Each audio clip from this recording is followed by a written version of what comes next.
Guys, headsets on.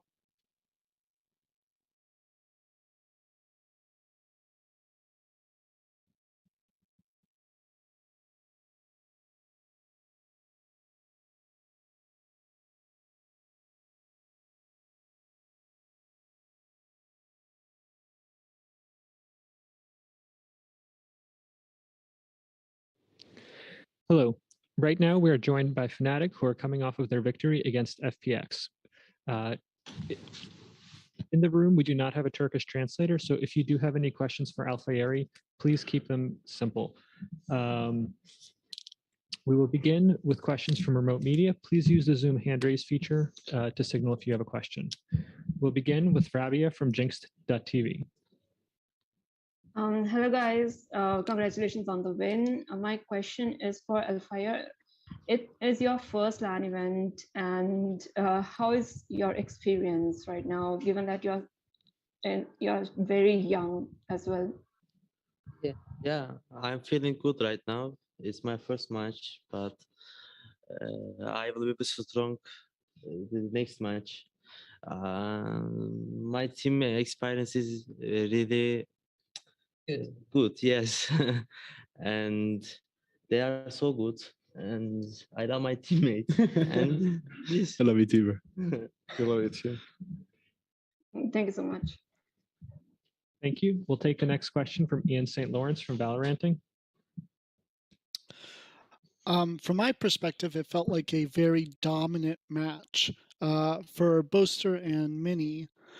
Did something just click today? Or from your perspective, was everything working super well? Or did you still see a lot of things to like fix and improve? Well, I mean, we started like 7-1 down or something on Icebox. So I mean, like, realistically, I don't think it was as dominant a game as maybe it seems after that. Like, we went on a spree after, and I think on Haven, Haven was pretty comfortable. But like, at the end of the day, Derke started to get like a 3v1. Like, there are probably situations we didn't play as well as what we could have. And then as well, like FPX are playing with a sub. Like, they're not in the same form as they would be with Sagetsu, and so like we're playing like a weaker version of FPX. Side is a great player, but you know, their systems and their kind of team play like got nerfed a bit today. So, you know, I don't think it was like, do you know? No, joking. Sharp. you answer the question. Oh, yeah, idiot. Yeah. No, yeah, I agree with you though.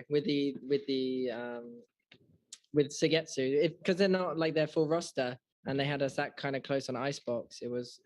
We were a bit slow to start, and yeah, who knows what they would be like with their actual full roster. We know what it's like to be with subs, and it's not a fun time.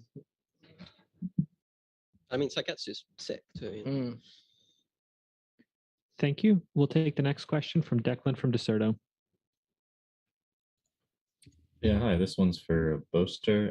Derke said in the post-match interview that you gave Alfaheri a little pep talk before the match started. I was just wondering what you told him.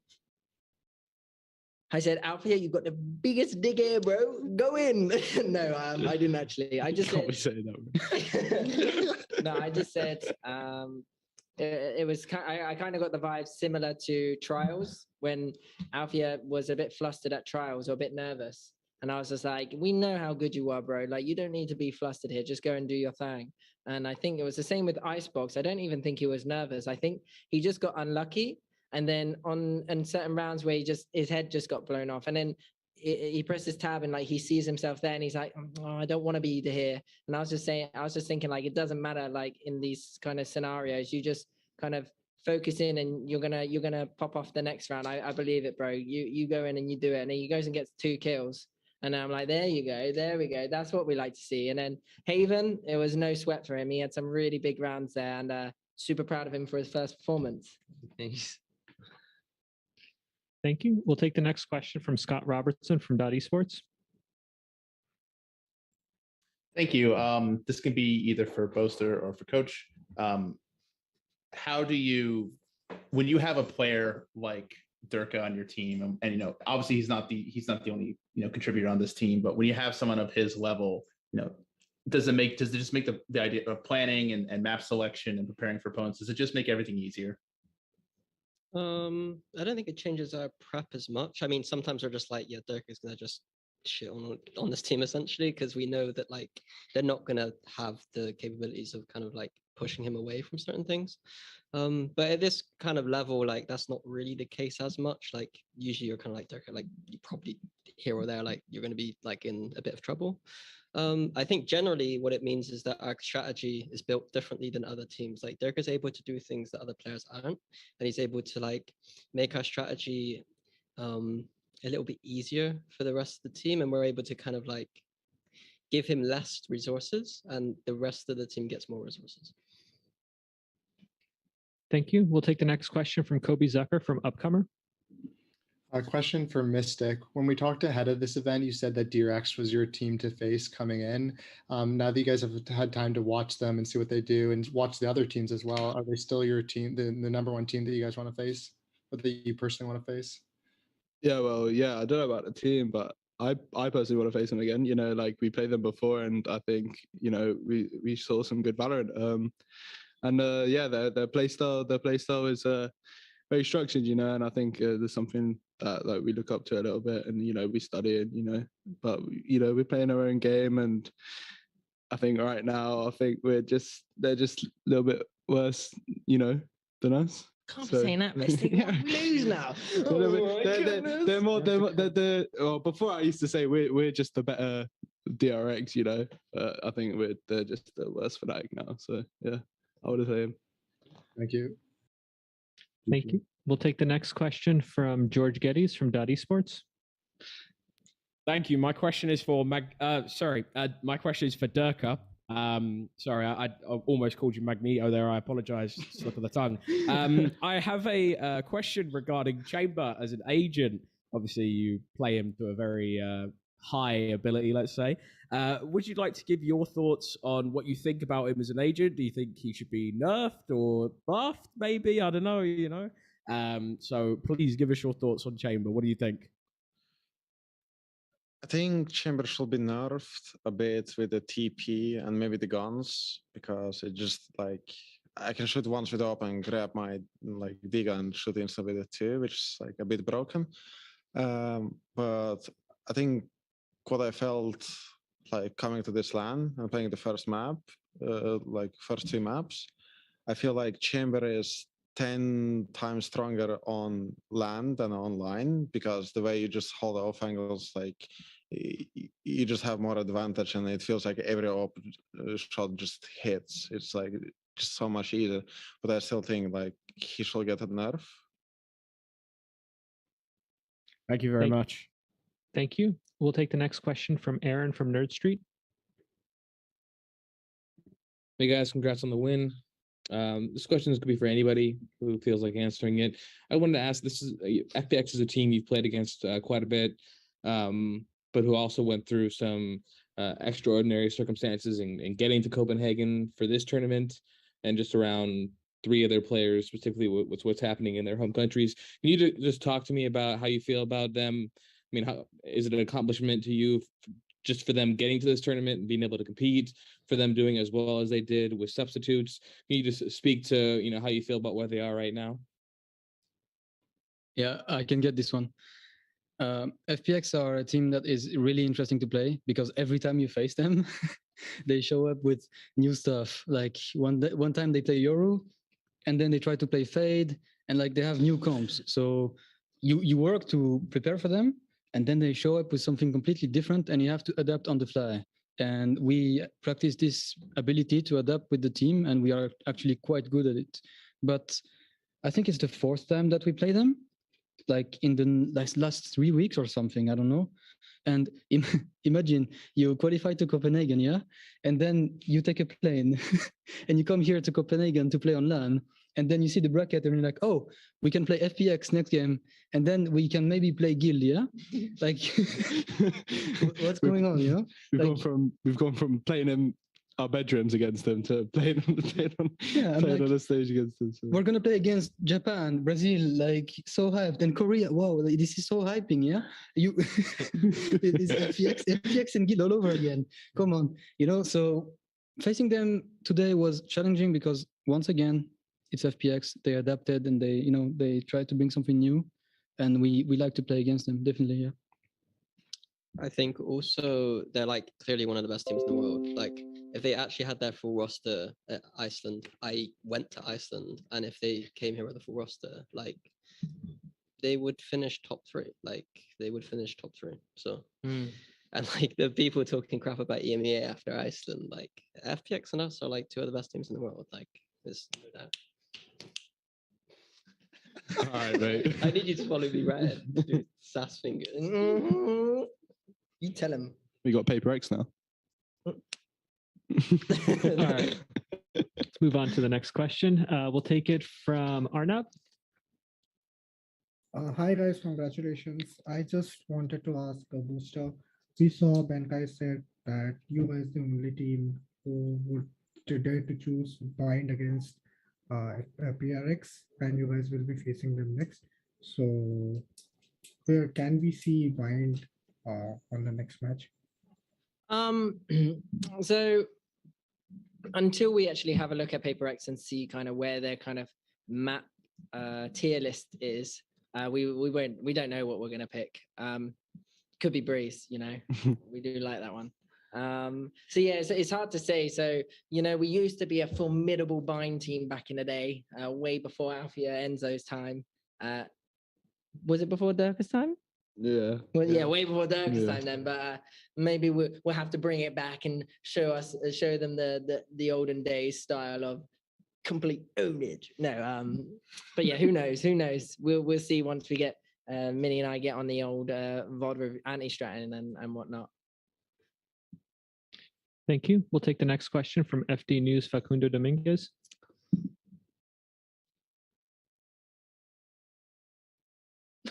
Thank you for the question.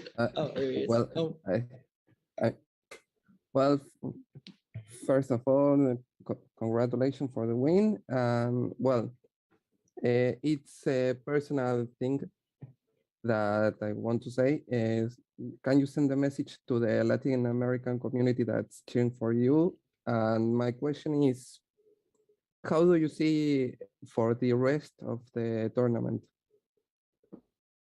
How do we what, sorry? How do you see the rest of the tournament? Like, how do we see it going? Yes. I don't know. Well, should we all say hello to hello to the Latin. Latam. Ready? All together. We'll say hey Latam and then just wave. Ready? All right. 3, 2, 1. Hey Latam. That was a really good voice. Lovely stuff. Good strat there. Yeah. So now, how do you see the rest of the region? The tournament. I mean, who's left to play? Like, we're so in our own little bubble. Yeah, we get Guild versus FPX. Yeah, Guild versus FPX. I mean, honestly, all I'm thinking is we want to go straight to grand finals. We want to win whoever we're playing and lift that trophy in front of a crowd this time. That's a banger too. Yeah, there's a lot of bangers coming up. I don't know. They're coin flip games. Like all the games are really close. Like I know that we had like a bit of a dominant scoreline in one of the games today, but I think that there's so many coin flip games. There's so many overtimes. Like, yeah. Good luck predicting. Yeah. We don't know yet. We don't know. All right. We'll move on to the next question. We'll go back to Declan from Deserto. Oh yeah, my question's for Enzo. I was just wondering how it feels to be on stage with Fnatic this time as a full-time member, and how is it kind of different than Iceland? Hello. It's a great feeling because for the first time, last time in Iceland, I was standing, so we definitely had to prepare for this tournament. We know what we have to do. We all know each other. Like we are ready for each other. Like we are teammates. So I mean, it's lonely. we came here to win, and we have a chance to, fight to win this tournament. So I'm super happy. We just got that coming out of his room, and he's playing the game. So it makes things easier, right? No, I'm just happy to play with these guys. That's it. Like, I'm super happy. It's great to have you here too. Thank you. We'll take the next question from Kobe Zucker from Upcomer. This question's for Boaster. In the paper press conference, they mentioned that they were looking forward to playing you guys. They think their Duelist match up well against your Duelist.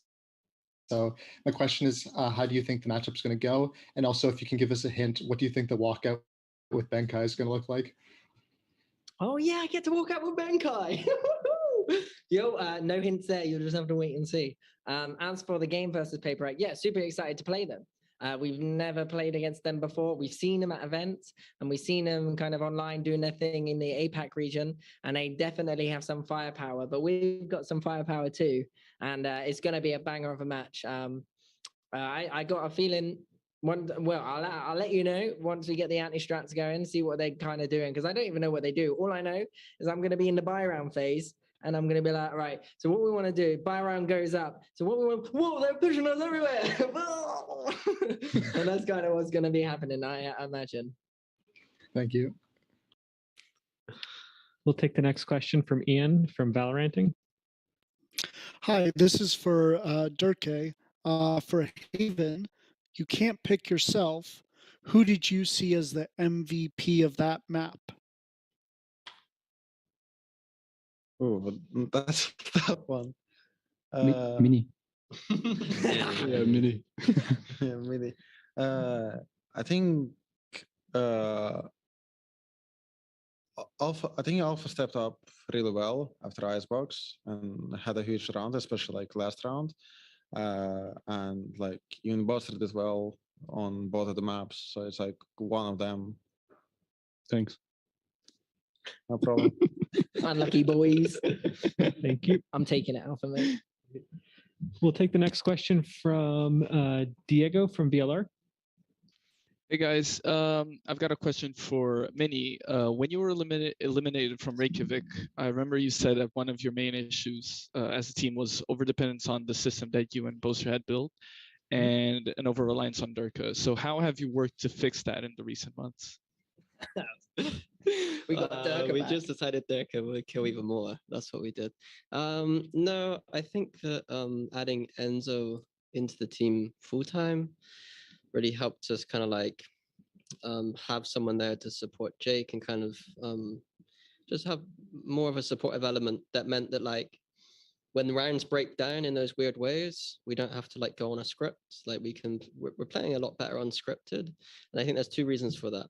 We're playing better unscripted because we can just kill more people because our firepower is upgraded, in my opinion. And secondly, we play situations out a bit smarter because we have a smarter team. We'll take the next question from Rabia from Jinx.tv. My question is for everyone, and would like to hear everyone's opinion here. Please pick one player. Shazam. Please pick one player for your question. Okay, then anyone can answer. It's not like. So Shazam mentioned that Pearl is the worst map he has ever played in any video game, and now that it has entered competitive queue, what are your thoughts about it? Right. Has anyone here played? We played it. I think me and Mirci played ranked yesterday on Pearl for the first time, and I think we love that map. We like the design a lot. We already have a comp, so we are ready. We've got lineups. What happened? What happened in that game? Like triple overtime. Basically, we got Yassine, the ex-guild player, with us, who showed us everything, and we were like, "Okay, let's go." There we go. Guys. Neon's the play, guys. Neon's the play. Don't. No, Good man. Thank you. Are there any more Thank you. questions for Fnatic? We'll go to Ian from Valoranting. For the walkouts that Boaster does so well, is the team giving any feedback on those or helping with those? Or is that something we can blame totally on Boaster and Boaster alone? I mean, I showed him at breakfast today, and that was pretty much it. I was like, "This is what I'm What going did to you do." do? I didn't see. I did a squat, and then I poked my ass out, and then I flexed. Oh yeah, I remember. Yeah. It's that TikTok that's like the physics, be tall and super strong. We always get along. I don't know. I mean, peek behind the scenes is your walkouts are like usually in the moment. Yeah, And then yeah. like celebrations, we plan a little bit more. Yeah, walkouts. I don't want to put too much pressure in thinking about them because then I won't enjoy it as much. I don't want it to become a chore. I just want it to be like, if I feel like doing it, I'm gonna do it, and then we'll just do that. Yeah. But we do VOD review afterwards and make sure, you know. Yeah, make sure it's looking fine. All right, and we'll take the final question from Scott Robertson from Esports. Oh, we got a couple more. So Scott, go ahead. In talking about celebrations and considering your post-match celebration today, do you predict that the real Shroud will end up on an international stage this year? I hope so. Yeah, hopefully. I don't know. The NA scene is pretty competitive in their region, and I mean they did pick up the Zelsis, and he's a pretty solid player, so they've got that as well.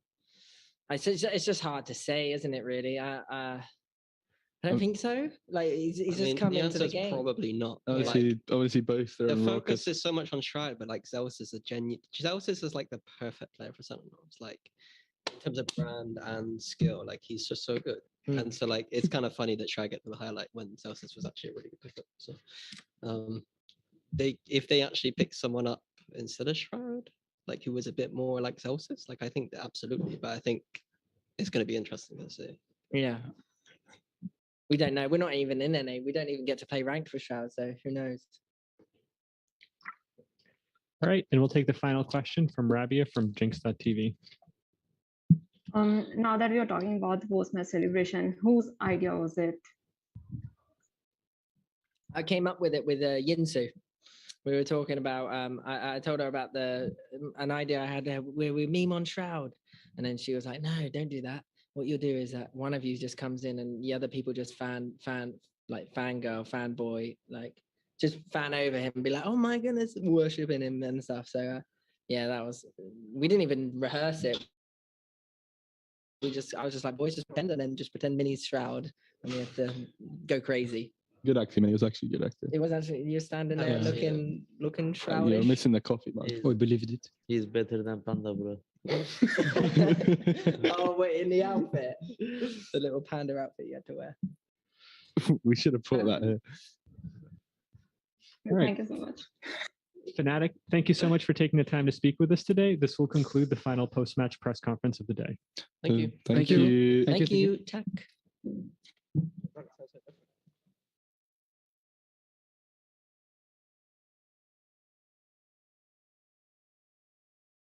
Recording stopped.